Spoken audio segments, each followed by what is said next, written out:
Sí se la escucha, doctora, buenos días. Buenos días, Mario. Gracias. Bueno, y ahorita me imagino que ya pueden ver mi pantalla.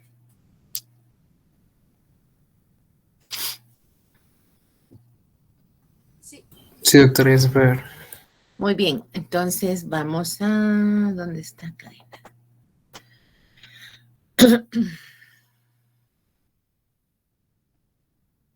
Muy bien. Vamos a ver esta vía tan interesante y tan esencial en las células, que es la cadena respiratoria. De hecho, es la respiración de la célula se lleva aquí. Digamos que este es el pulmón de la célula, si quisiéramos verlo a la célula como un organismo. La cadena respiratoria se explica juntamente con la fosforilación oxidativa. Fíjense que son dos vías metabólicas diferentes. Hay aquí en este esquema tan bonito, este GIF, acá tenemos los complejos que participan en esta cadena. Son 4, de hecho son 3, ya vamos a hablar de eso, pero se consideran 4 por una equivocación que cometieron cuando la estaban describiendo. Bueno, y esta que está aquí rotando, que parece reguilete, esta es la ATP sintetasa, que es la que hace la fosforilación oxidativa. Entonces, desde ya, por favor, entiendan que estas son 2 vías metabólicas, no es una. Y están separadas, pero acopladas. Digamos que la fosforilación oxidativa no se puede dar si no hay cadena respiratoria. Pero la cadena respiratoria sí se podría dar sin fosforilación oxidativa. Entonces, la que depende de la otra es la fosforilación oxidativa, que depende de la cadena respiratoria. Bien, entonces, cuando estamos en condiciones aeróbicas, es decir, cuando no hay deficiencia de oxígeno, podemos extraer la energía de los nutrientes de una mejor manera. Eso, pues ya vimos que en primer lugar, vimos la glucólisis y después vimos cómo el piruvato se convierte en acetilcoenzima A ya dentro de la mitocondria en condiciones aeróbicas, y vimos que se llevaba a cabo el ciclo de Krebs. Y ahora vamos a ver la fosforilación oxidativa, la que fabrica la energía, pero depende de la cadena respiratoria. Así que estos conceptos espero que queden bien claros después de esta clase.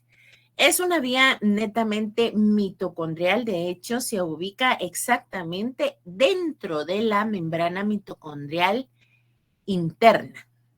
Parece ser que más que todo se ubican en las crestas, las cadenas respiratorias y las fosforilaciones oxidativas.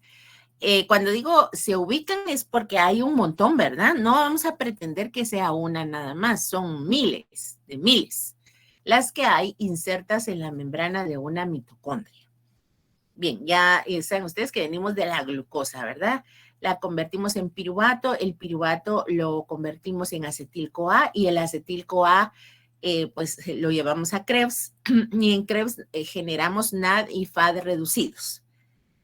Además, no olvidemos que aquí ya generamos en glucólisis NAD reducido, y en la descarboxilación del piruvato, acá no se mira, pero también generamos NAD reducido, ¿verdad? Entonces, todas esas, no cosas, sino coenzimas reducidas son las que vamos a ver cuál es su final en este momento.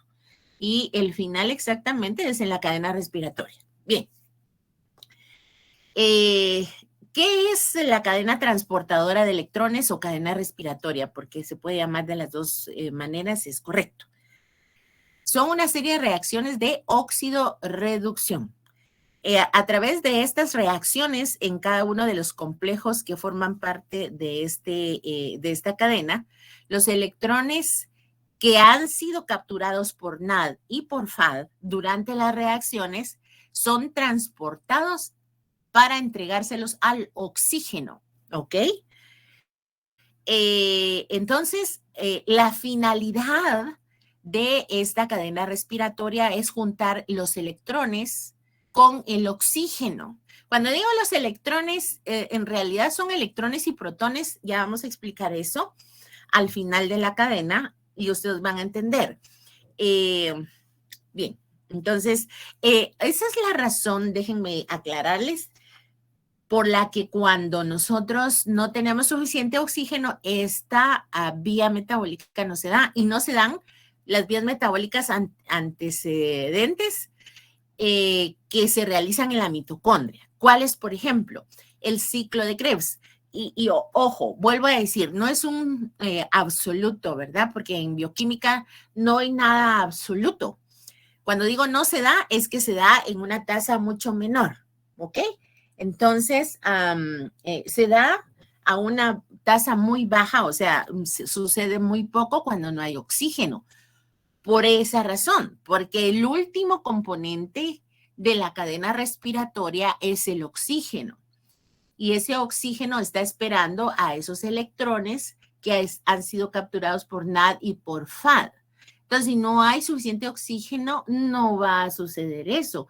Sería como gastar pólvora en zanates, como dicen las abuelitas, ¿verdad? No habría razón. Pero si hay suficiente oxígeno, entonces sí. Bueno, entonces, fíjense que en cada complejo, ¿se recuerdan ustedes que ya vimos estos conceptos de grupo prostético? Los grupos prostéticos son aquellos grupos de origen biológico que no son proteínas, obviamente, ¿verdad? Que se alían o se unen a las proteínas irreversiblemente, permanentemente. Ahora, los grupos prostéticos que están en cada uno de los complejos de proteicos de la cadena tienen potencial redox, o sea, tienen la facultad de poderse oxidorreducir, ¿verdad? Así que eso los hace mucho más útiles dentro de este proceso porque vamos a ver de qué se trata. Bien. Ok. Vamos a ver algunos potenciales de oxidorreducción de algunas moléculas. Ya saben ustedes que oxidación es perder electrones, así que cuando una molécula o un compuesto se oxida es porque pierde electrones, ¿verdad? Y se considera un agente reductor porque cuando pierde electrones se los está cediendo a otra molécula que se está reduciendo. Y la reducción pues es todo lo contrario, es la ganancia de electrones. Y entonces este compuesto que recibió los electrones se convierte en un agente oxidante porque él, al recibir los electrones oxida al otro compuesto, ¿verdad? Entonces, las potenciales redox se basan en esta descripción, ¿verdad? En la tendencia de ganar o ceder electrones. Bien. Cuando hay mayor potencial, hay mayor capacidad para aceptar electrones. Y por lo tanto, la molécula que tiene mayor potencial redox se reduce, ¿verdad? Porque gana los electrones. Bien, miren, aquí tenemos todos estos componentes participantes en la cadena respiratoria según su potencial redox. Así que vamos viendo aquí que el que tiene más alto potencial redox es el NAD, ¿verdad? Y hasta el último, que de hecho aquí es un conteo negativo, aquí es un conteo positivo, hasta el oxígeno. El oxígeno sí ya no suelta casi nada, pero el NAD es regaladote, llega y entrega sus electrones fácilmente. El FAD, pues en segundo, el FAD y el FMN. En segundo lugar, las proteínas ferrosulfuradas, que están incluidas en el complejo 1 de la cadena respiratoria, pues tienen un poquito menos, el FAD otro poquito menos y así sucesivamente. ¿Por qué hay necesidad de revisar esto? Bueno, porque fíjense que como es una cadena transportadora, literalmente los electrones van a saltar de un complejo a otro, ¿ya? Entonces, y para eso tiene que haber una atracción de cargas. Así que estos que son más dados a entregar los electrones, lo entregan en el complejo 1 y así se van transportando hasta que finalmente llega el oxígeno que ya los atrapa y ya no los suelta fácilmente, ¿verdad? Entonces, acá miren cómo comienza esto de la cadena transportadora de electrones, ¿ok? Ahora, estos componentes como citocromo B, citocromo C, C1, aquí citocromo C, citocromo A y A3, esos son parte de los complejos. Así que cuando los miramos ahí, no estamos viendo que dice complejo 1, complejo 2, complejo 3, sino estamos viendo los componentes de los complejos que son los que tienen el protagonismo de la jalada, del arrastre de esos electrones. ¿Ok? Entonces, miren, este es un esquema muy bonito porque nos da la idea de cómo se van transportando. Así, vuelvo a repetir, aquí no están complejo 1, complejo 2, 3, 4, ¿verdad? Sino que están los componentes de los complejos que son los que están actuando. Entonces, literalmente se están pasando los electrones entre ellos. Bien. Entonces, hay formas de transferir los electrones. Directamente es que en las transferencias directas se utiliza el hierro. El hierro se reduce y se oxida, perdón, a hierro, pues, ese es ferroso a férrico. Entonces, o puede ser las transferencias de un átomo de hidrógeno, o sea, el protón más electrón, o a la transferencia como yoduro, que es el electrón, ¿verdad? Y eso es lo que sucede en la cadena respiratoria. Entonces, acá tenemos ejemplos de cómo transferir electrones. Puede ser que se transfieran al hierro, o puede ser que se transfieran como una molécula completa, o puede ser que solo se transfiera el electrón. Cuando estamos hablando de la cadena respiratoria, lo que se va a transferir es el electrón, ¿de acuerdo? Entonces vamos a ver cada uno de estos componentes antes de hablar de la cadena respiratoria. Después le vamos a entrar a la cadena, pero primero conozcamos estos componentes que son tan importantes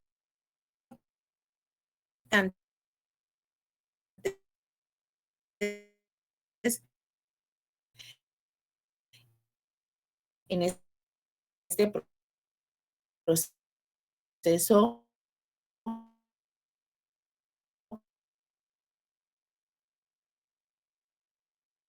de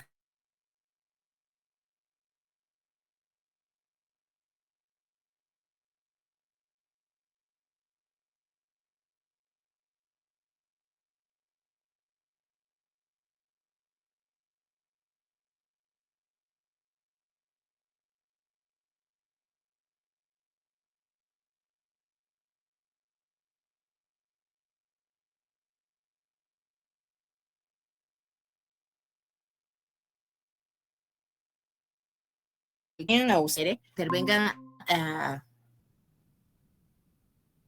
el nado reducido para entregar electrones en otra reacción, no en cadena.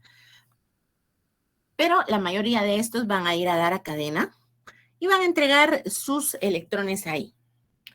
La FMN, pues el FMN no lo hemos visto mucho, solo cuando hablamos de la vitamina riboflavina, pues vimos el FMN y dijimos que era una coenzima derivada de la riboflavina, además del FAD.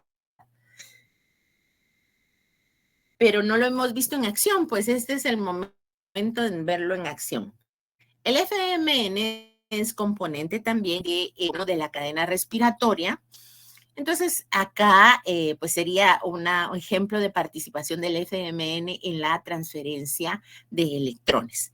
¿Qué puede pasar? Pues cuando ganan los electrones se convierte en FMNH, ¿verdad? Y el FAD en FADH, ¿verdad? Entonces, ganan y ceden electrones. Estos dos componentes participan también en la cadena respiratoria, ganando y cediendo electrones dentro de los complejos. Los citocromos, pues no hemos visto citocromos, pero citocromos son esas proteínas, son proteínas que tienen grupo M, no son hemoglobinas.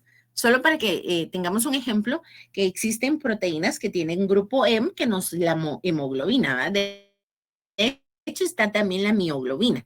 Tenemos una clase para ver esto.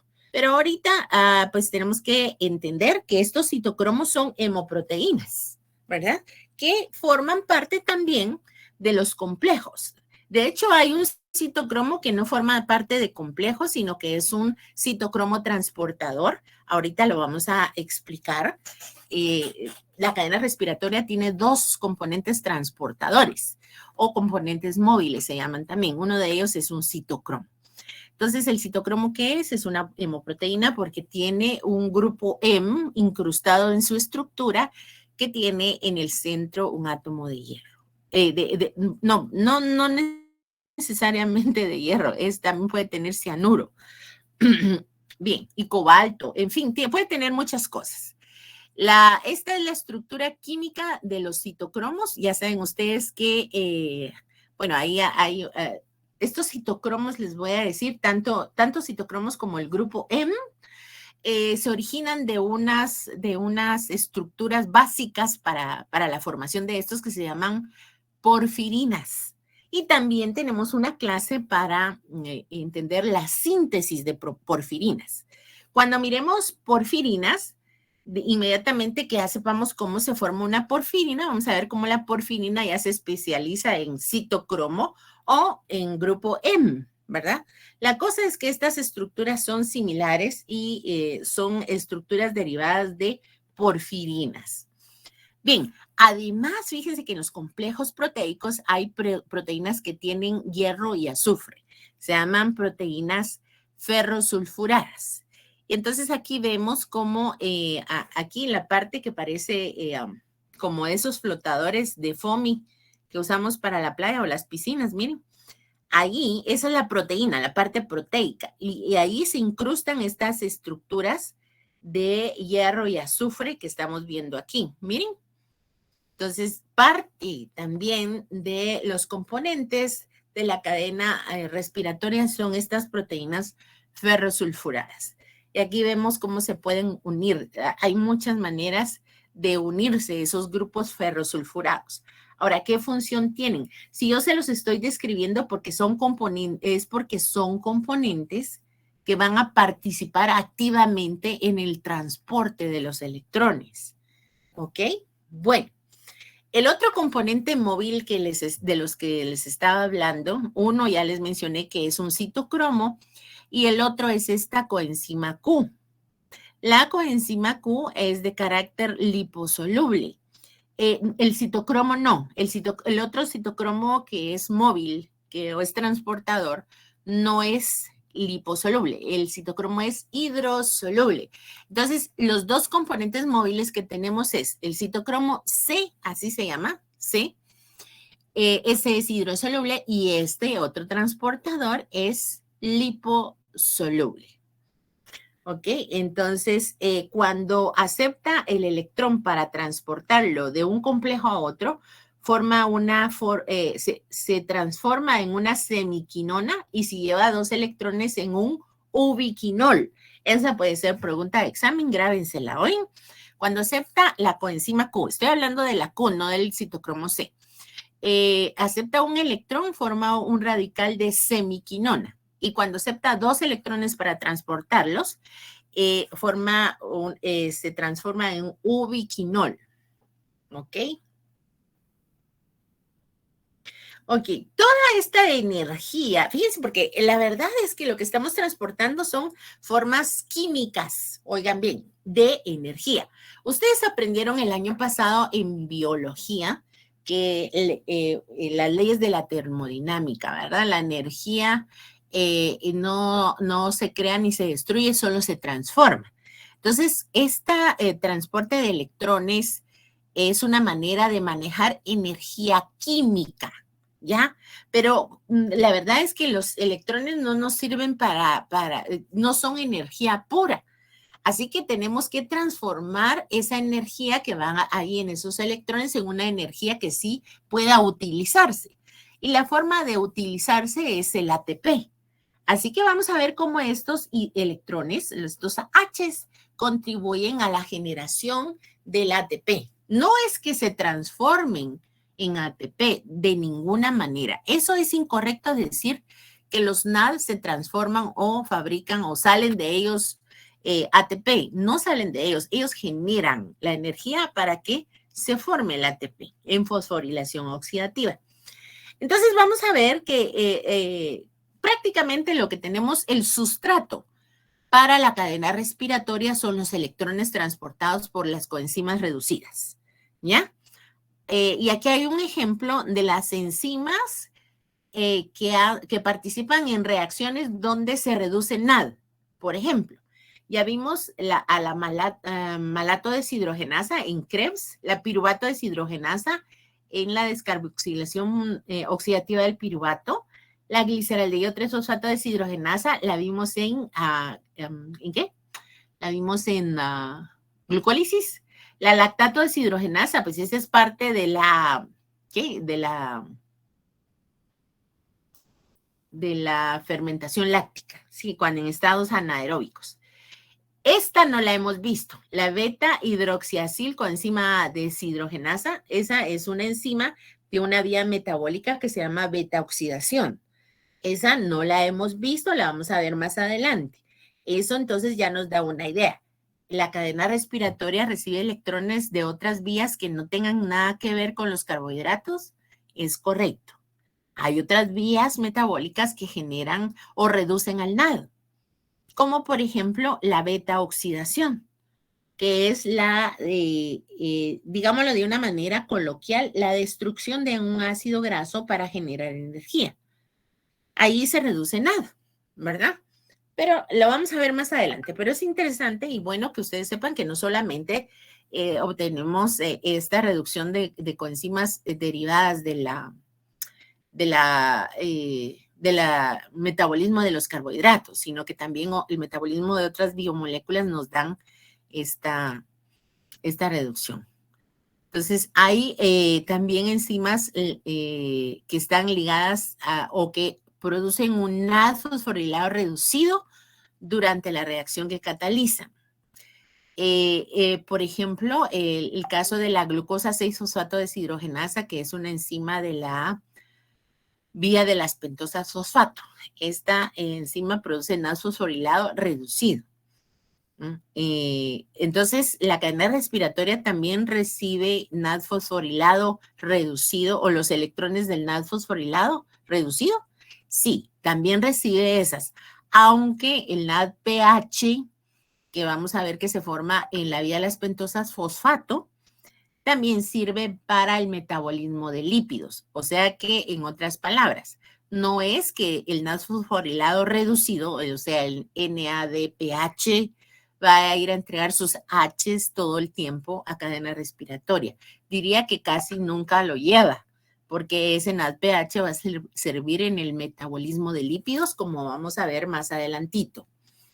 Ok, y hay algunas enzimas que catalizan reacciones que indistintamente pueden usar NAD o NAD fosforilado, como por ejemplo estas enzimas que participan en el metabolismo de los aminoácidos, estas dos, que es la glutamato deshidrogenasa y la isocitrato deshidrogenasa. Bien, aquí está la localización de los procesos metabólicos previos para poder generar esos equivalentes reductores o coenzimas reducidas. Ojo, cuando digo equivalentes reductores, porque algunas veces lo digo de una manera espontánea. Cuando estoy diciendo equivalentes reductores, estoy hablando de las coenzimas reducidas, ¿de acuerdo? No se me vayan a confundir cuando yo diga eso. Bueno, aquí tenemos los complejos de la cadena respiratoria, que son estos 4, ¿verdad? Por favor, grábense sus nombres. No me digan complejo 1, complejo 2, complejo 3 y 4, porque no es así como lo vamos a evaluar. De hecho, en las preguntas que yo he hecho en los cortos, he preguntado sobre algunas situaciones que me tienen que contestar el complejo y me han puesto solo el número. Por favor, cuando digo yo cómo se llama, es porque tienen que decir el nombre, ¿ok? El nombre. Ok, pero no se los he calificado como malo. Pero por favor, si en el examen no se los van a topar así. O no les van a poner el número, sino les van a poner el nombre. Entonces, el complejo 1, miren, se llama NADH deshidrogenasa. Ese es facilísimo de aprenderse. Y el complejo 2 también está súper fácil de aprenderse, porque ya les anticipé cuando les di la ciclo de Krebs, cuando vimos Krebs en la semana pasada, vimos que esta enzima, que es parte de Krebs, es el complejo 2 de la cadena respiratoria, que de hecho no es un complejo, es una enzima, pero cuando estaban describiendo en el inicio la cadena respiratoria, creyeron que este era parte de la cadena respiratoria, pero ahí está que no es, pero quedó pues ahí como de Fagol, quedó ahí metida dentro de la cadena respiratoria. Incluso alguna literatura ustedes van a leer en donde ya no toman para nada el complejo 2, pero no le pusieron complejo 2 al siguiente, sino lo dejaron como 3. Así que en la mayoría de libros actualmente solo dicen complejo 1, complejo 3 y complejo 4. Y el 2 lo obvían, ¿verdad? Pero nosotros sí lo incluimos aquí para que ustedes sepan y entonces ya podamos describir más cosas del complejo 2 y ustedes entiendan perfectamente qué es lo que está pasando. Muy bien. Entonces, complejo 1, NAD deshidrogenasa. ¿Quién entrega los electrones en el complejo 1? NAD. Entonces se llama NAD deshidrogenasa. Es el más grande de todos los complejos. Tiene 42 subunidades.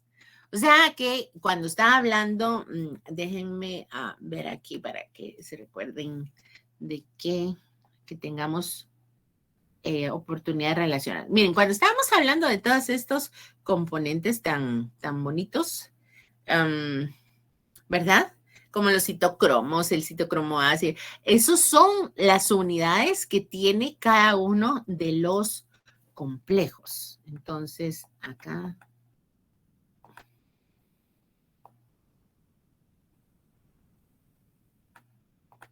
Bien. Entonces, ¿qué grupos tienen? Entre estos 42 unidades que tiene el complejo número 1 están el FMN y las proteínas ferrosulfuradas. No solo un FMN, ¿verdad? Sino varios FMNs y varios grupos ferrosulfurados en proteínas que forman parte del complejo. Complejo 2, pues no es un complejo, sino que tiene FAD, sí tiene, es una hemoproteína, sí lo es, y además está ferrosulfurada, pero tiene FAD y es una enzima, no es un complejo, es una enzima. El complejo 3 tiene se llama ubiquinona, ¿sí? Recuérdense que los nombres están relacionados con lo que hacen, ¿verdad? Por eso es que NAD deshidrogenasa se llama el complejo 1. Entonces, NAD deshidrogenasa es porque se le quitan los hidrógenos al NAD. Ahora, el complejo 3 se llama ubiquinona, citocromo C, óxido reductasa. Entonces, la ubiquinona es la que le pasa los electrones al complejo 3 y luego el complejo 3 se lo pasa al citocromo C. ¿Sí? En un proceso de oxidorreducción. Les digo para que entiendan por qué se llama ubiquinona, citocromo C, oxidorreductasa, ¿verdad? Esta no tiene tantos componentes, solo 11 componentes y entre ellos tienen grupos hemo y proteínas ferrosulfuradas. El citocromo C aquí lo toman como parte de los complejos. No es como parte de los complejos, pero no sé por qué no incluyeron en este cuadro a la coenzima Q, porque si meten a citocromo C, que es componente móvil, deberían de haber metido a la coenzima Q. Pero bueno, la cosa es que el citocromo C obviamente no es un complejo, miren, solo tiene una unidad y tiene un grupo E. Y el cuarto, que es el que estamos viendo nosotros ahorita en el caso de la intoxicación por monóxido, se llama complejo citocromo oxidasa. No es tan grandote y tiene estos grupos funcionales. Bien, entonces sigamos adelante. Este es un esquema general de la cadena respiratoria. como ustedes podrán ver, aquí tenemos el complejo 1, que de hecho es el más grande. No sé por qué aquí pusieron grandote al complejo 3, pero es más grande el complejo 1. Aquí es donde entrega sus electrones que ha capturado el NAD, ¿ya? Y si se dan cuenta, el complejo 1, el 3 y el 4 son complejos metidos dentro de la bicapa lipídica de la membrana mitocondrial interna, ¿sí? En cambio, este que es el complejo 2 no la traspasa. Es como que se asocia a la membrana por el lado de adentro de la matriz mitocondrial nada más. Además, ustedes ya saben que este complejo es la enzima succinato deshidrogenasa que en Krebs hace este paso, ¿verdad? Pasa de succinato a fumarato. Solo déjenme hacerles una medio ilustración. Fíjense que después succinato se convierte ¿en qué? ¿En qué se convierte? Se convierte en malato. Solo voy a poner la inicial porque si no me tardo mucho. Y malato se convierte en oxaloacetato. Oxaloacetato ya se une con acetil-CoA.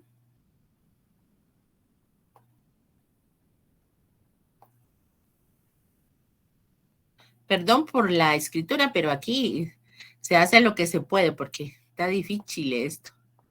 Bueno, se unen oxalacetato y forman citrato. Citrato se convierte en isocitrato. Isocitrato se convierte en alfa-cetoglutarato. Alfa-cetoglutarato en succinil-CoA. Succinil-CoA se convierte en succinato. Entonces, miren cómo está asociada el ciclo de Krebs a este paso.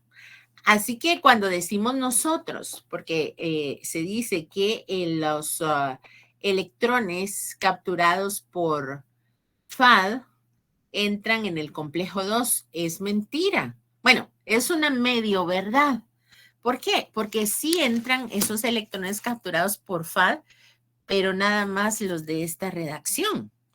Para que recuerden que de succinato a fumarato, en ciclo de Krebs se forma un FAD-H, o sea, se reduce un FAD.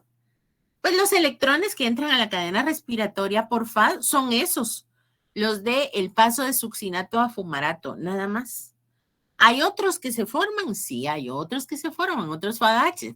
En la beta oxidación también se forman FAD-H. Ahora, ¿esos dónde entran? Esos entran directamente, miren, al componente móvil, a la coenzima Q.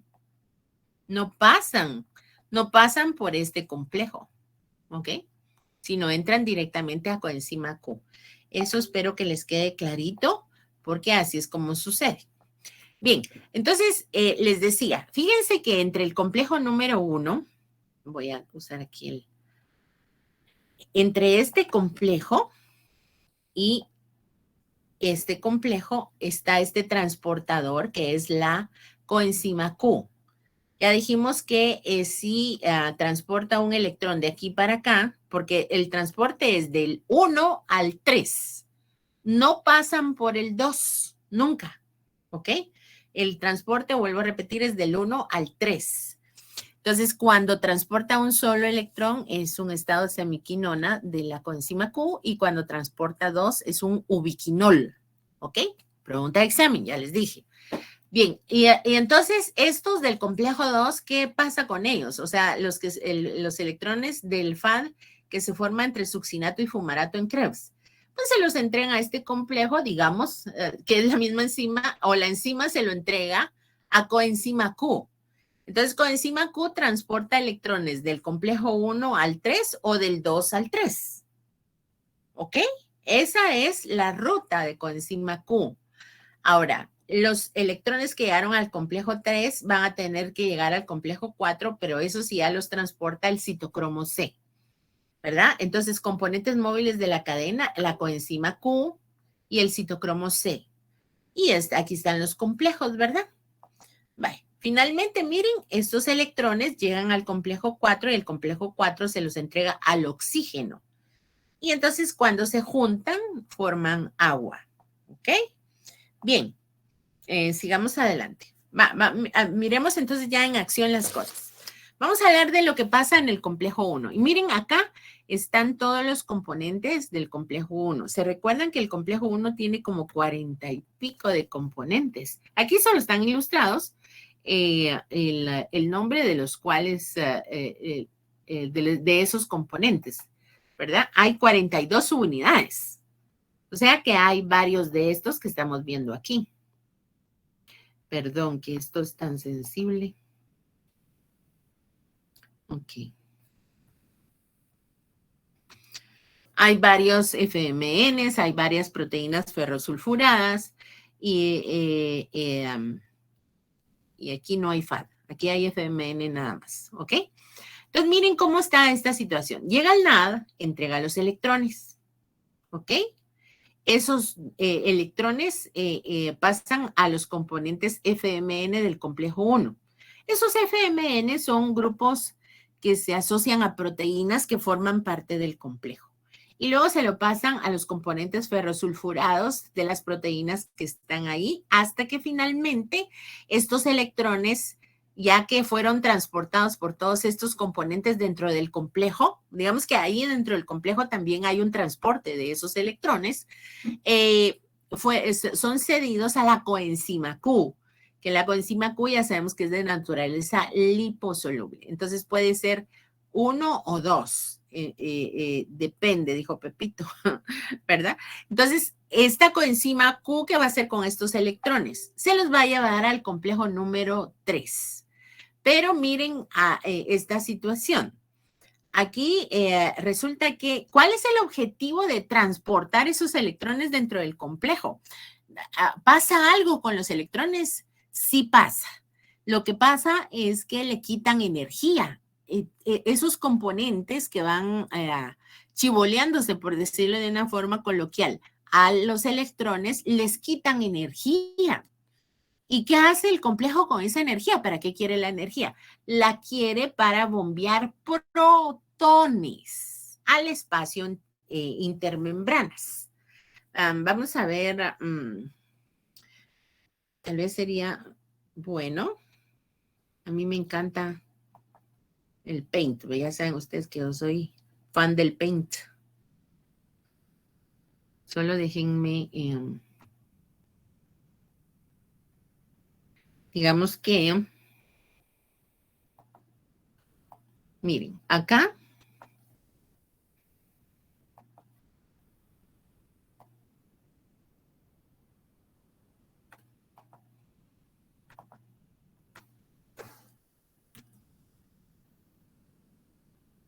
ay, Jesús.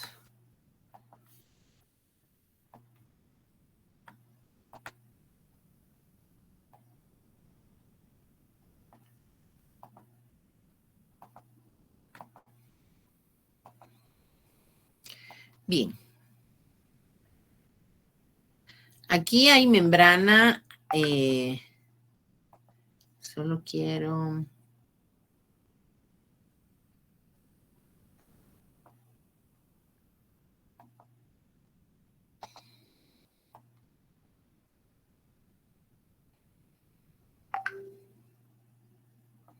Bueno.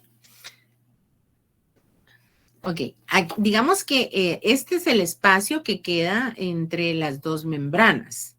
Entonces, ¿qué hace cada complejo? Cuando mire, no solo este complejo bombea los protones de esta manera, sino hay otros dos, el 3 y el 4 para ser más específica.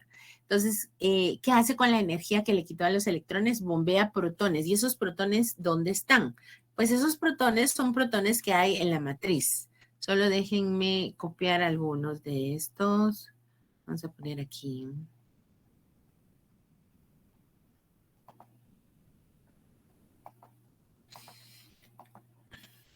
Pero de todos modos, se preguntarán ustedes, ¿y estos protones de dónde salieron? Bueno, en muchas reacciones verán ustedes que, no verán porque realmente no lo esquematizan los libros, pero algunas veces cuando se están llevando a cabo las reacciones, se liberan protones durante las reacciones, pero esos protones pues no, ¿cómo se llama? Generalmente los libros no los marcan, porque hay veces que no se liberan del todo un protón en una reacción, sino se empieza a medio liberar y en la próxima reacción se libera ya totalmente. Entonces, estoy hablando de protones que están incluidos en las moléculas. Entonces, esos protones van quedándose libres en el ambiente. De hecho, por eso mantenemos nosotros un pH, ¿verdad? Porque el pH está dado por la concentración de protones en un medio determinado. Entonces, nosotros mantenemos un equilibrio, obviamente, cuando empezamos a liberar un montón de protones por alguna alteración metabólica, entramos en una acidosis. El pH cambia y entonces sí se friega todo porque se altera el funcionamiento enzimático. Bueno, pero ahorita estamos hablando de condiciones, digamos, normales, por decirlo de alguna manera. Entonces, ¿qué hace este complejo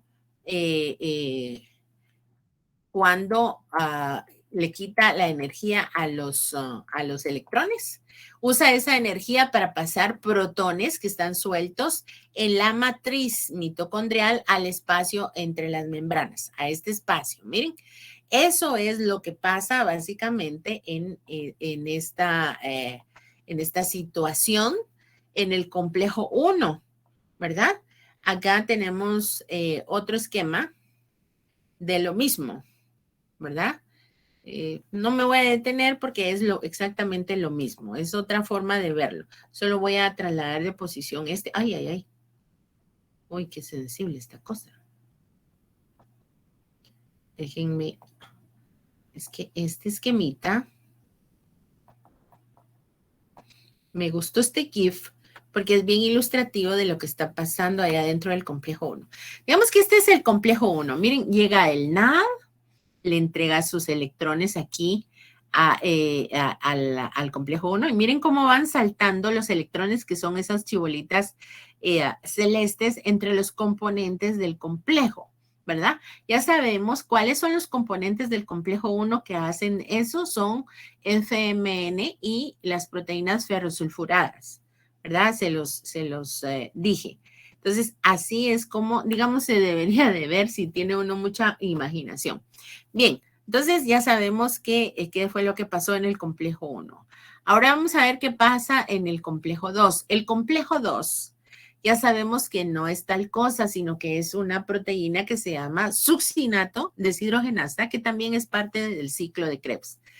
Solo la situación aquí es que tiene FAD asociada a esta enzima proteína, ¿verdad? Tiene FAD, que es a quien le entrega el succinato sus electrones y luego se lo pasa a una molécula, a una parte ferrosulfurada de la proteína y luego esta se lo entrega con enzima Q, ¿ya? Entonces, esto no es un complejo, ya saben ustedes que tampoco está metido dentro de la membrana. De hecho, aquí no sucede ningún bombeo por eso mismo, ¿verdad? Porque no hay por dónde pasar a los protones. En cambio, el complejo 1 que sí está inserto dentro de la membrana, abarca los dos lados. Así que por aquí sí pueden pasar los protones de aquí desde la matriz al espacio intermembrana. Aquí no. Aquí no. Bueno, entonces ya saben ustedes que solo es esa reacción que vimos de Krebs la que entrega aquí directamente. Entonces, coenzima Q, ¿qué va a hacer? Se lo va a pasar al complejo número 4. Pero eso lo vamos a ver, perdón, al complejo número 4 que no es obviamente. Ahora, aquí es una cosa interesante porque les voy a decir, les dije que había otros FAD reducidos que también entraban a la cadena respiratoria que no venían de esa reacción de succinato fumarato en Krebs.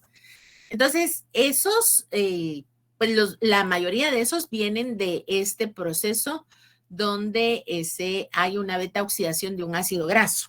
Eso lo vamos a ver cuando veamos beta oxidación. Entonces, ahí se forman muchos FADHs. Estos FADHs, como les dije, lo que hacen es, en realidad, estas proteínas tienen estos compuestos. Perdón, creo que por acelerada tal vez no me entiendan. Voy a recapitular para irme despacito. Los otros FADHs que se forman no le van a entregar hidrógeno al complejo 2 por las razones que ya les expliqué. Se lo van a entregar a coenzima Q. Ahora, aquí hay una serie de pasos por la cual esos FAD-Hs, aquí dice FAD, pero es FAD-H. Estos FAD entregan a coenzima Q. Entonces, sí, no es que sea una entrega directamente, sino que tienen que pasar por estos compuestos que no son otro complejo, sino son proteínas transportadoras que se lo llevan directamente a coenzima Q. Bueno, ya que se los dije despacito, espero que lo hayan entendido. Muy bien. Bien, entonces ya que vimos esto, pues hablemos un poquito de la ubiquinona. La ubiquinona es un derivado lipídico que es una molécula transportadora. Ya anticipé que transportaba los electrones desde el complejo 1 al 3, del 2 al 3, y los que entran directamente a la ubiquinona, se los lleva también al 3. O sea que el destino de ubiquinona siempre es el complejo 3. Ahora, ¿de dónde viene? Puede ser de complejo 1, puede venir de complejo 2, o puede venir directamente de una entrega que le hizo el FAD. ¿De acuerdo? Entonces, acá miramos este es el complejo 2, miren. Aquí estamos viendo cómo realmente no es un complejo. Miren, solo lleva ¿cómo se llama? El electrón, lo entrega FAD. Estos son 3 componentes que tienen este complejo 2 y se los entrega a la ubiquinona, que es esta como diente con raíz que está aquí, que es el que se está llevando los electrones. ¿Y a dónde se los lleva? Pues al complejo número 3. Bien. El complejo 3, que es la ubiquinona citocromo C óxido reductasa. Ya les expliqué la razón del nombre, ¿verdad? Ubiquinona porque quien se le está entregando los electrones es la ubiquinona. Y el citocromo C es quien se los va a quitar para llevárselas al complejo 4. Óxido reductasa porque lo que se produce aquí es óxido reducción. Y pues básicamente aquí es cuando se entregan los electrones y pasan a través de todos los componentes del complejo hasta que llegan a la citocromo C, que es quien los va a tomar y se los va a llevar al otro complejo que sigue adelante. Ahora, aquí está, ¿verdad? Vienen del complejo 1 o el complejo 2 o directamente de la coenzima Q, entran a los componentes de este complejo, se van pasando a través de todos los componentes, y eso exactamente hace lo mismo que hizo el complejo 1, le quita electrones. Ahí se recuerdan que este complejo ya no tiene FMN, ni tampoco se menciona aquí proteína ferrosulfurada, creo que no. Pero los componentes entonces del complejo 3 que se chivolean los electrones son los citocromos que hay dentro de ellos. ¿Ok? Entonces, hasta que al final llegan aquí al citocromo C. Obviamente con menos energía. ¿Qué hace el complejo 3 con esa energía? Lo mismo que el 1, bombea protones. ¿Ok? Bombea protones. ¿A dónde? Al espacio entre las membranas. Y entonces aquí vemos, miren, al complejo 3. Aquí está llegando la ubiquinona con los electrones. Se los entregan y aquí empiezan a circular a través de los citocromos. ¿Qué está pasando en ese momento? Pues que se les está quitando energía. Y hasta que al final llegan aquí a este citocromo C que está en verde aquí abajo, y el citocromo C se los lleva, ¿verdad? A esta altura estos pobres electrones ya van todos atarantados de tanta energía que les han quitado. ¿Qué está pasando en ese complejo? Pues está bombeando protones al espacio intermembrana. Ok, el citocromo C, pues ya vimos que es una proteína que tiene un grupo tetrapirrólico que se llama porfirina, ¿verdad? Que es lo mismo que compone el grupo M. Pero esta tiene potencial redox, porque ya lo vimos también, por eso puede reducirse cuando acepta esos electrones y se los va a ir a entregar al complejo 4 y entonces se oxida. Muy bien, entonces en el al complejo 4 que se llama citocromo oxidasa, ¿verdad? Este está formado también por citocromos, recibe los electrones que están siendo transportados por el citocromo C, ¿verdad? Que vienen del complejo 3. Y lo mismo exactamente que hemos visto pasa acá. Le entrega los electrones al complejo, el complejo se los empieza a pasar entre sus componentes. ¿Cuáles son sus componentes? Pues son el citocromo A, el citocromo A3, esos son componentes del complejo 4, ¿ok? Y entonces le quita energía a los electrones y igualmente este complejo usa esa energía para bombear los protones al espacio intermembrana. Exactamente igual. Ahora miren, ¿qué pasa al final? Esos electrones pues ya vienen más para allá que para acá, de tanta energía que les han quitado. Pero el asunto es que van contentos porque aquí se van a reunir con protones al final. Entonces se reúnen los electrones que han sido chivoleados de complejo en complejo, se reúnen con protones.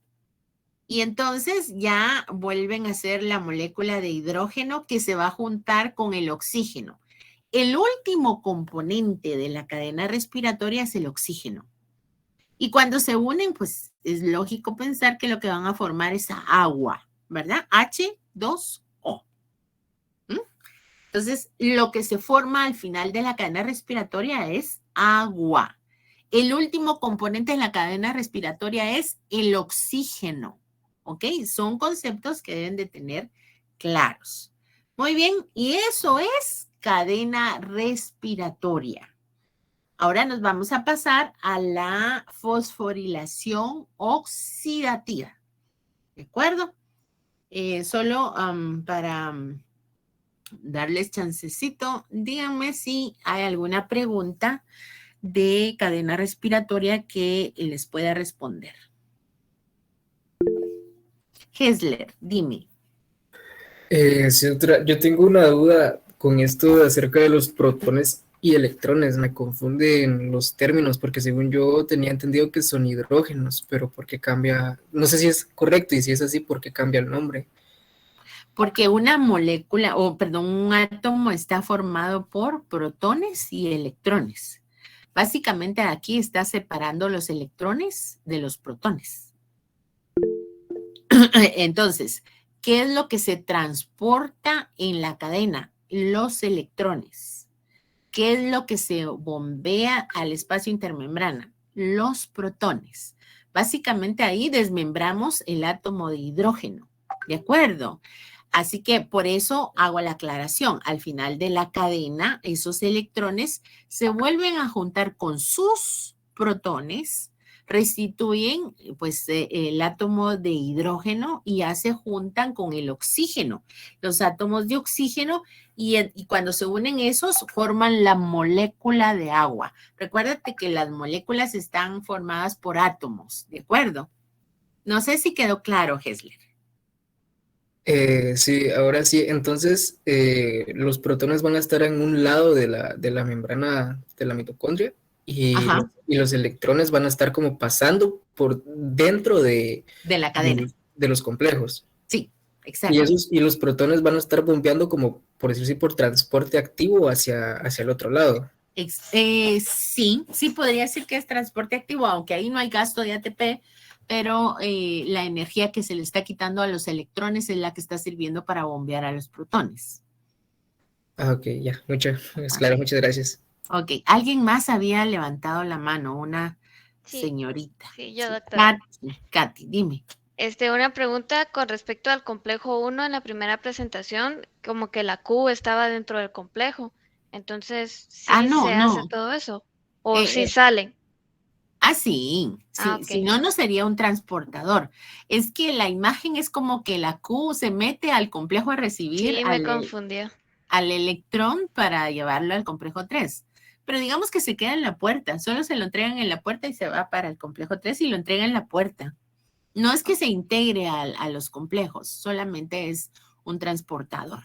Ok, y en el complejo 2, igual la presentación marcaba una flechita que del FAD-H pasaba a la Q. Luego usted explicó que en realidad es un proceso para que llegue a la Q. Entonces, Sí, ¿cuál de los dos? no, pues si te dicen de la FAD-H a la Q es porque se están comiendo esos pasitos. Ah, Pero ok. en realidad te voy a decir, se los explicamos para que entiendan que no es un pasón del todo, pero casi que es así. Estas reacciones son milisegundos, ¿verdad? En realidad todas las reacciones son milisegundos. Entonces, y cuando miramos las ilustraciones que se están pasando, uno lo recibe y lo entrega, eso no existe, eso no es así, eso es velocísimo, ¿verdad? Entonces, pero sí se lleva a cabo en esos pasitos. Pero si tú pones de FAD-H de una vez a Q, encima Q, pues está correcto. ¿Sabes qué ejemplo? Un momentito, Melanie, ahorita te doy la palabra. ¿Sabes qué ejemplo podemos asociar a esto? Podemos asociar, ¿te recuerdas que en Krebs pasamos de citrato a isocitrato? Pero eso lo pasamos en dos fases. Dijimos que se formaba un intermediario que era el oxalosuccinato, porque primero se deshidrataba la molécula y luego se volvía a hidratar. Solo que los componentes H y OH ya se colocaban diferente. Pues hay libros que te ponen de citrato a isocitrato sin pasar y explicar ese paso de oxalosuccinato. Así es más o menos esto, ¿de acuerdo? Katy. Sí, gracias, doctora. Muy bien. Melanie.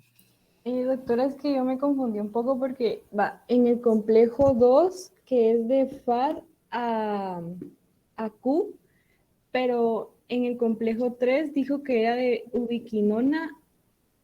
No, es que ubiquinona en primer lugar, perdón Melanie que te interrumpa, ubiquinona es coenzima Q, ¿verdad? ¿Estamos claros en eso? Entonces, Ya. la ubiquinona es la que le entrega el complejo 3. O sea, cuando O sea, dijimos ubiquinona es lo mismo de decir. coenzima Q. Ok. Sí, por eso. Entonces, cuando viene también del complejo 1, también esa Q también es ubiquinona.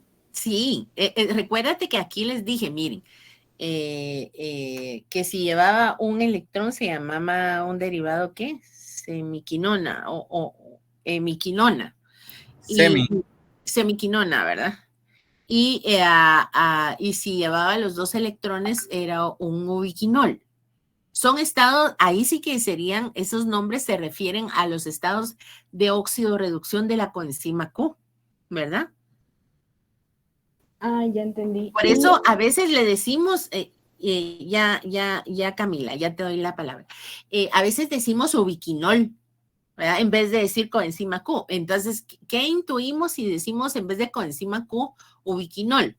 Estamos diciendo que es una coenzima Q que está transportando 2 electrones, ¿verdad? Y si decimos coenzima Q nada más, ahí sí no sabemos cuántos electrones está transportando, ¿verdad? Porque es el nombre general. Pero ya cuando decimos ubiquinol, estamos diciendo es una coenzima Q con 2 electrones, ¿verdad? No sé, Melanie, si está claro.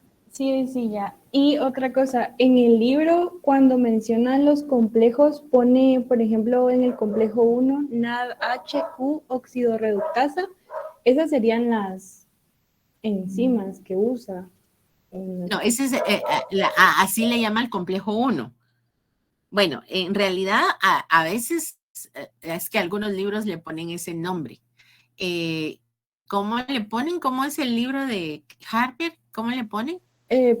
Puso NADHQ, oxidorreductasa. Ajá. Para el Es complejo porque 1. el NADH le va a entregar a ese complejo y el complejo se lo va a entregar a coenzima Q.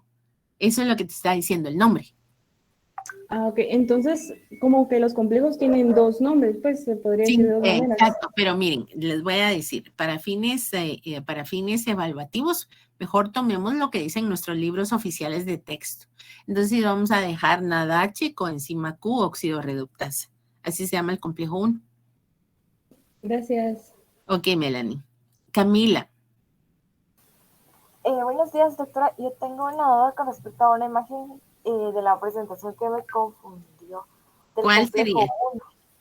Va, déjame proyectar entonces. Dame un segundito. Complejo 1. ¿Aquí está?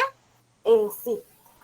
¿Por qué tiene ese 4 protones? O sea, Ay, ese perdón, 4. sí, eso es que, bueno, eso no se los he terminado de decir. De hecho, ahorita se los iba a decir. Lo que pasa es que por cada nada H que entra a dejar los 2 electrones, el complejo 1 bombea 4 protones al espacio intermembrana. Y vamos a ver aquí más adelante, en este resumen, el complejo 1 bombea 4 protones por cada 2 electrones. Y el complejo 3 hace lo mismo, pero el complejo 4 solo bombea 2 protones. ¿Ok? Ese es el número de protones que está bombeando cada complejo por cada 2 electrones que recibe. ¿Ok? Sí, doctora, muchas gracias. ¿Ok? ¿Alguien más? Bueno, si no hay nadie más, vámonos entonces a la fosforilación oxidativa. Solo aquí hay algunos datos. Este es el resumen, ¿verdad? Bien, eso es cadena respiratoria. Hasta ahí, niños. No hay, lo que viene a continuación es otra vía metabólica. Es una vía metabólica de un paso, pero es otra. Esta es independiente. Digamos que la cadena respiratoria de lo único que depende es de la presencia de oxígeno, ¿verdad? Ya que el último componente de la cadena es el oxígeno. El producto final es el agua, pero el último componente de la cadena es el oxígeno. Muy bien. Entonces, fíjense que, miren qué interesante este dato. El 95% del oxígeno que se consume en nuestro cuerpo se consume en este proceso, en las mitocondrias. Y el 99% del oxígeno, de este 95%, el 99% es reducido, o sea, forma agua, ¿va? En el último complejo que es el citocromo oxidasa. Y el 100% del oxígeno consumido por la citocromo oxidasa se utiliza para sintetizar ATP por el mecanismo de fosforilación oxidativa. O sea, todo aquello que llegó hasta el último complejo llegó para utilizar la energía del bombeo de los protones, que ahorita vamos a ver cómo se utiliza, para formar ATP. Bien, entonces, cuando decimos nosotros que por cada par de electrones cedidos por el NAD H, se forman 3 ATPs y por cada par de electrones cedidos por el FAD se forman 2, es porque, miren ustedes, aquí los que entregan NAD empieza a bombear protones desde el complejo 1. Ahora, entonces bombean 1, 2, 3 veces. De hecho, bombean 4 y 2 son 10 protones. En cambio, los que entran por el complejo 2 o por directamente a coenzima Q, solo bombean 2 veces. Esta de 4 y esta de 2, entonces bombean 6 protones. Por eso el rendimiento energético de la entrega de electrones por parte de NAD y FAD es diferente.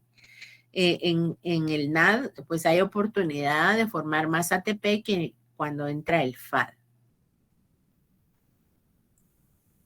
Espérenme un momentito. Ok. En este punto, pues tenemos que hablar del conteo energético, pero yo creo que lo dejo de último, ¿ok?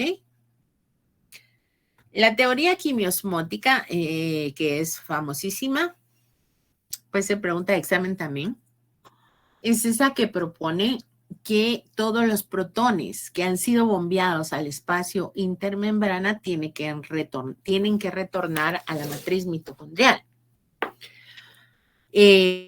Si no retornaran, pues se acumularía tanta energía en medio de las 2 membranas de la mitocondria que la mitocondria estallaría, ¿verdad? Entonces hay que regresarlos a la matriz. Y ese es un circuito que se mantiene todo el tiempo. Se están bombeando al espacio intermembrana y están regresando a la matriz. Entonces, cuando regresan, no regresan por cualquier lado. Obviamente no van a regresar a través de los mismos complejos porque sería absurdo que regresaran a través de esos complejos.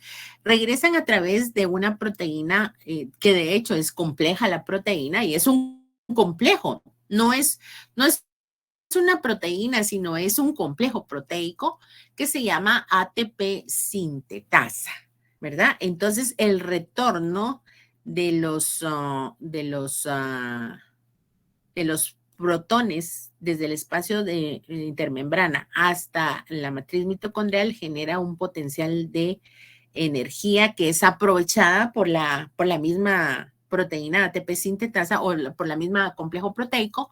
Y lo que hace ese complejo proteico es que con ese retorno de protones desde el espacio intermembrana agarra un ADP y lo pega con un fosfato y vuelve a formar ATP, ¿verdad? Y eso se llama fosforilación oxidativa. Eso es, ¿verdad? Bien, entonces es esto, miren. El flujo de los protones por dentro de la F1 ATPasa. Ahorita vamos a ver qué es F1 y qué es F0. Ok, esta es el complejo ATP sintetasa. ¿Sí? O la sinteta. Aquí dice sintasa de ATP. Esta es una ATPasa, así pertenece a ese grupo de enzimas ATPasas. No es un grupo, ¿verdad? Porque los grupos son 6. Ya saben ustedes, oxidorreductasas, transferasas, hidrolasas, ligasas, etcétera. Va. Entonces, solo quiero decirles, la proteína o este complejo proteico, yo qué necia, pero es un complejo proteico. Miren cuántos componentes tiene. De hecho, tiene una forma medio extraña. Tiene como un tallito que gira, que es este. Y esa parte que de hecho se llama porción o dominio F0, es la que está metida en la membrana. ¿En qué membrana? En la membrana mitocondrial interna. ¿De acuerdo? Y tiene esta otra como cabeza globular que se llama dominio o... ¿qué se llama dominio o qué? Sección o parte, ¿va? F1, la F1.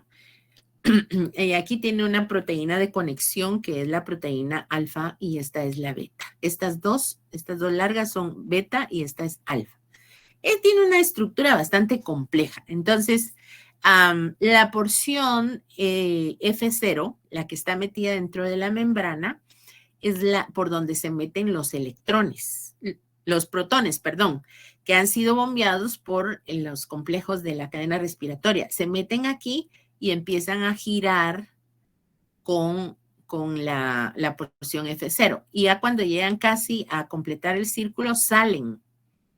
Ahora, esta rotación de protones en la porción F0 genera energía, que la porción F1, que prácticamente está flotando en la matriz mitocondrial, o conectada a la F0, sí, pero está hacia el lado de la matriz.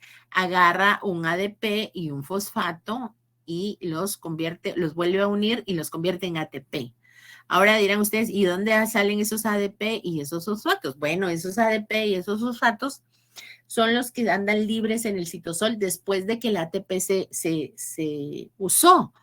Porque hay veces que el ATP lo usamos para quitarle un fósforo y pegárselo a una molécula, pero muchas, diría yo, la mayoría de veces usamos al ATP para romperlo y esa ruptura donde se le despega un fosfato genera una energía que es aprovechada por una enzima para realizar, por ejemplo, la unión de otras dos moléculas, ¿ya? Entonces ese ADP queda ahí flotando, ese ya no se puede usar, ¿verdad? El ADP pues todavía conserva un enlace de alta energía, pero una vez se rompió el primero ya no se puede usar el segundo. Sí se pueden usar dos cuando se rompen de una vez en una sola reacción los dos, pero si solo se rompe uno, el segundo ya se queda ahí pegado, ya no se va a usar. Entonces, lo que nos interesa a nosotros es volver a formar ATP, ¿verdad?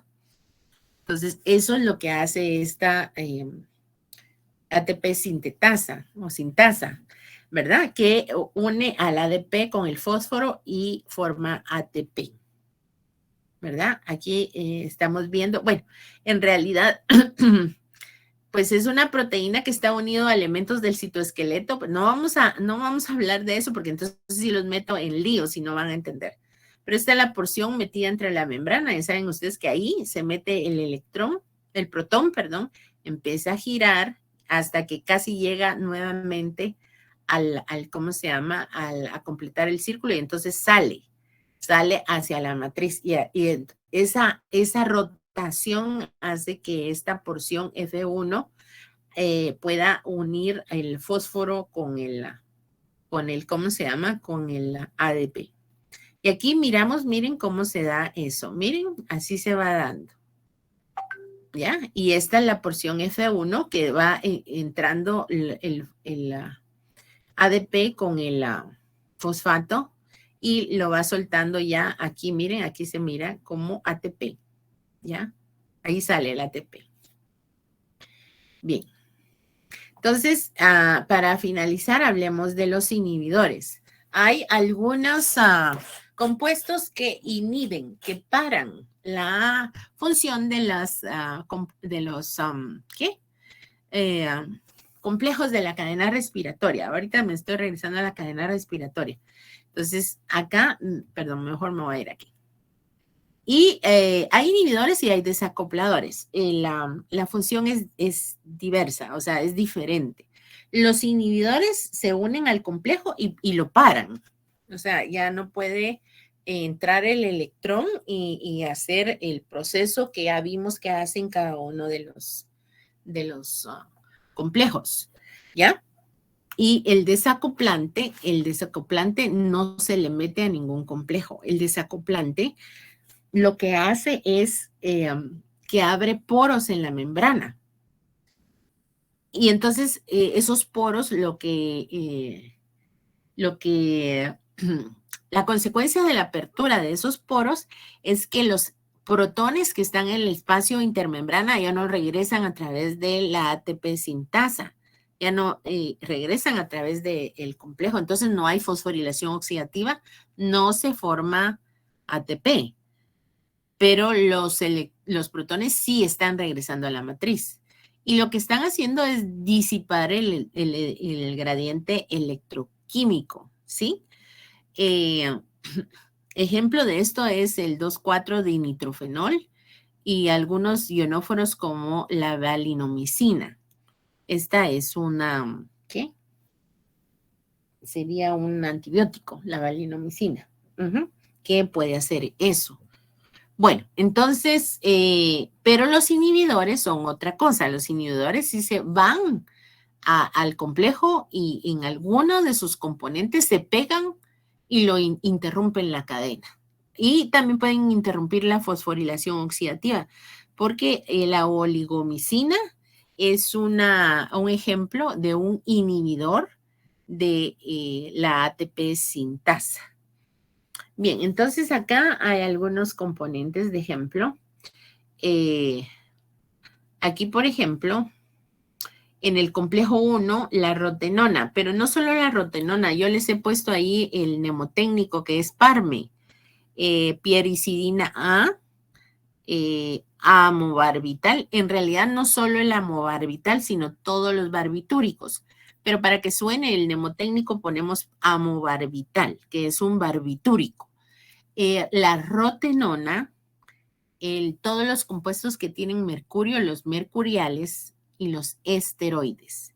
Esos son inhibidores del complejo 1. PARME, piericidina A, amobarbital, entre paréntesis barbitúricos, rotenona, que es un veneno, compuestos que tienen mercurio, mercuriales, DM, y la E es de los esteroides, ¿de acuerdo?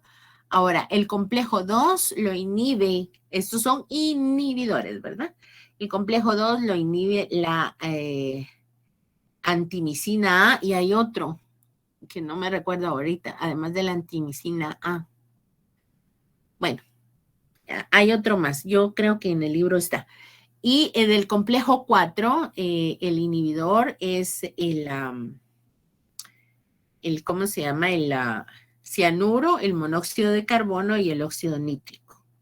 Esos son inhibidores del complejo 4.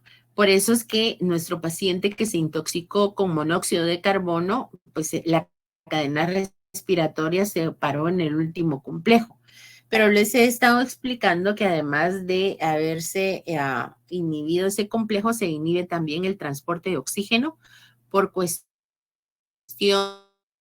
del grupo M. Ya creo que aquí puse una, así, ahí está. Ahí está la explicación más adelante.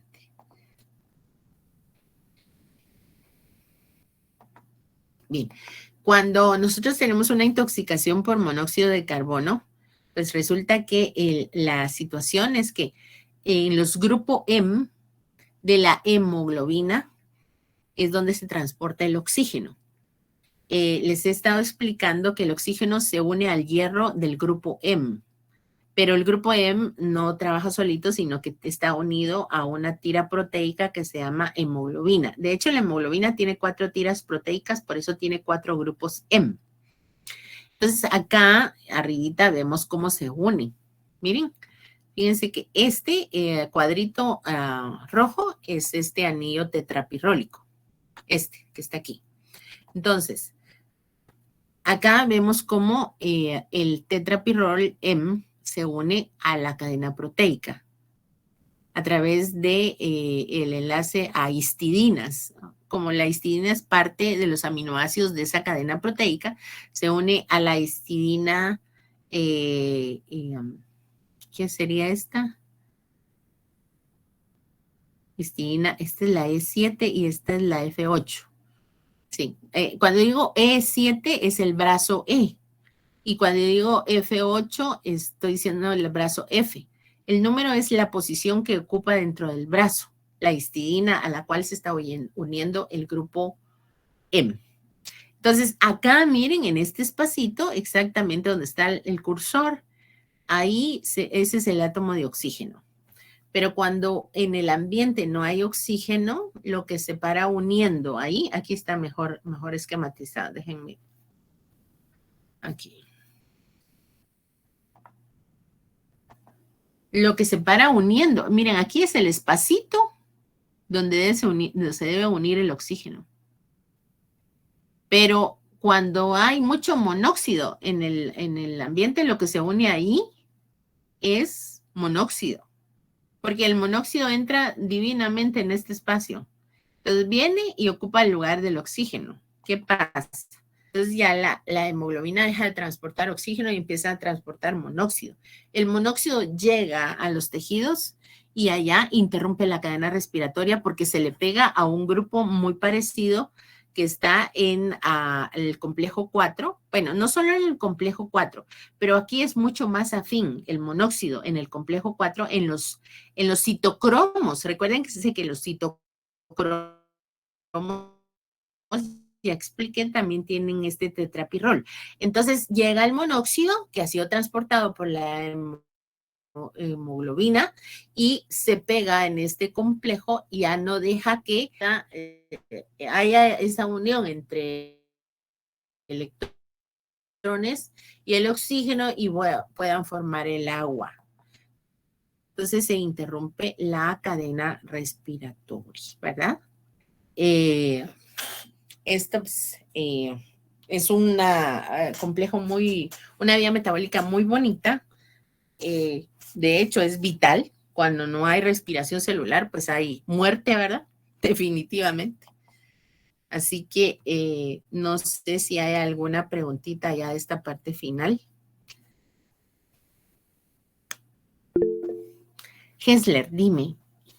Disculpe, doctora. No sé si también iba a explicar acerca del conteo energético, porque dice Ay, mamá, sí. que tengo Perdón, dudas. gracias por recordarme. Bueno, entonces sí, ya, vamos a regresar a esa diapositiva. Aquí está, va. Es cierto.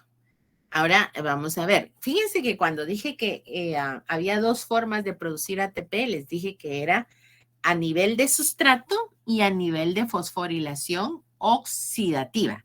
Entonces, miren acá está fosforilación a partir de sustrato, que se recuerdan que en la glucólisis producimos en realidad, no producimos dos porque la molécula se partía en dos, ¿verdad? Entonces producimos cuatro ATPs. Pero aquí dice dos porque ya le quitaron los dos que se consumió en la primera fase, que se consumieron en la primera fase de la glucólisis. Bueno, pero lo que no se ha contabilizado, entonces lo que tenemos que contabilizar ahorita son los NAD, porque producimos dos NAD, ¿verdad? Dos NAD en glucólisis, dos NAD reducidos, que entraron por una lanzadera hacia adentro de la mitocondria. Y como sabemos que cada uno de esos NAD genera o impulsa la fabricación de 3 ATPs, ya les expliqué por qué. Entonces, en realidad, en 2 NAD se generarían, por 2 NAD se generarían 6 ATPs, ¿verdad? 3 por cada uno. Ahora, de piruvato a acetil-CoA, en la descarboxilación oxidativa del piruvato también se generan 2 NADH, ¿verdad? Y esos igual, esos no entraron por lanzadera, sino que esos ya se produjeron en la mitocondria, ¿verdad? Entonces, si son 2 NAD, igualmente son 6 ATPs. Después nos vamos al ciclo de Krebs. En el ciclo de Krebs generamos tanto NADH como FADH. ¿Cuántos NADH? 3.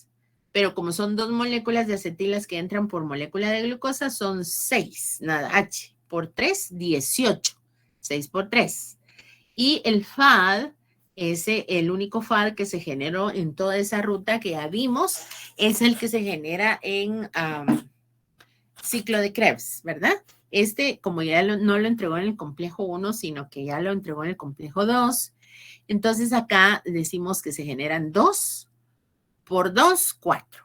Entonces lo que tenemos que hacer es sumar cuántos ATPs nosotros generamos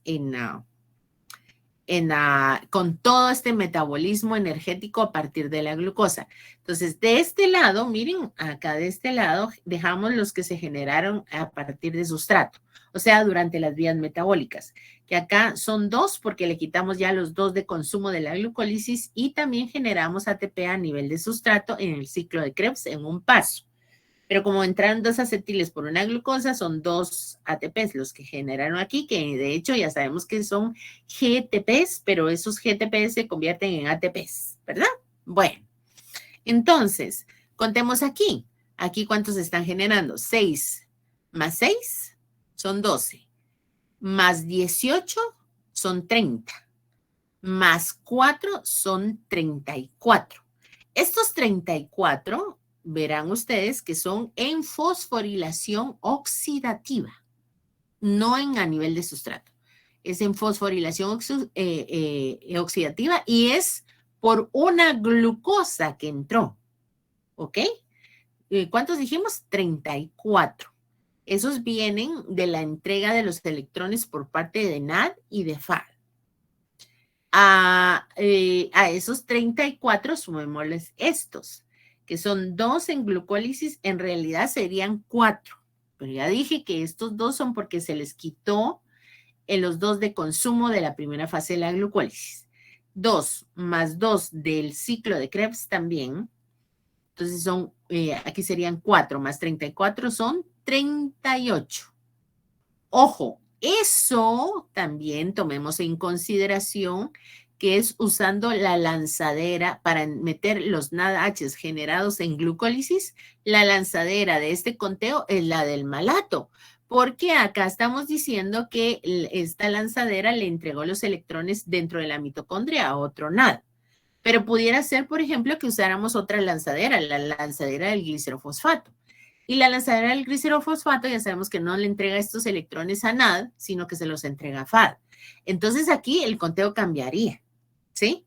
Porque entonces ya no tendríamos aquí estos 6, esos serían estos 6 ATPs, sino que tendríamos 4, porque aquí serían 2 NAD, 2 FAD, no 2 NAD, ¿ya? Y entonces ya aumentaríamos el número aquí de los FAD, serían 4 FADs para producir, serían 8 ATPs, estos 18 quedan intactos, estos 6 también, y estos cambiarían, ¿verdad? Estos ya no serían, perdón, estos ya no existirían, porque aquí los vamos sumando. Entonces, si son 8 aquí, más 18 son 26, más 6 son 32, más 4 a nivel de sustrato son 36. Así que en los libros ustedes van a encontrar que dice que pueden formarse, ¿qué?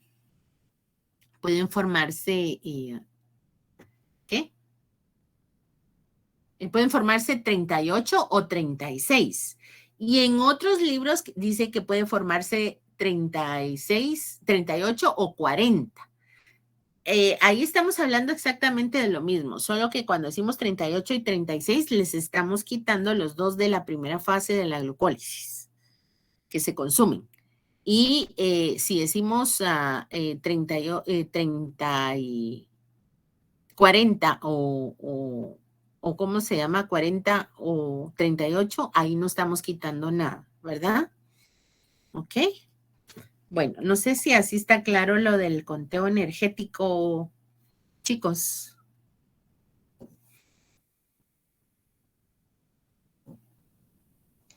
Sí, doctora. Muy bien, bueno. Entonces, ¿alguna otra preguntita?